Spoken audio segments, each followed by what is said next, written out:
हम करेंगे हर मजलूम की हिमायत। अस्सलामुअलैकुम, मैं हूँ हुरैन फातिमा और आप देख रहे हैं माइटी न्यूज HD चैनल। नजर डालते हैं आज की अहम खबरों पर। वजीर आजम शहबाज शरीफ ने चीनी के हवाले से इजलास में हिदायत दी है कि मुआहदे की खिलाफ वर्जी करके जायद कीमतें वसूल करने वालों के खिलाफ सख्त कार्रवाई की जाएगी। वजीर आजम की ज़ेर सदारत चीनी के हवाले से इजलास हुआ, जिसमें हुकाम की जानिब से उन्हें ब्रीफिंग दी गई। हुकाम ने बताया कि चीनी के मसनूई के अलग पैदा करने वालों के खिलाफ कार्रवाइयाँ जारी हैं। इस मौका पर वजीर आजम ने पाकिस्तान शुगर मिल एसोसिएशन और हुकूमत के दरमियान तय शुदा मुआहदे पे अमल दरामद की हिदायत की। उन्होंने चीनी की एक्स मिल कीमत 165 रुपये और रिटेल 173 रुपये पे सख्ती से अमल दरामद की हिदायत की। कहा कि मुआहदे की खिलाफ वर्जी करके जायद कीमत वसूल करने वालों के खिलाफ सख्त कार्रवाई की जाए।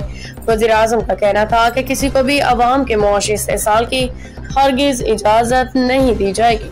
बाखबर रहिए हर जगह हर वक्त, जानिए मुल्की और गैर मुल्की हालात और वाक़यात यकीन के साथ।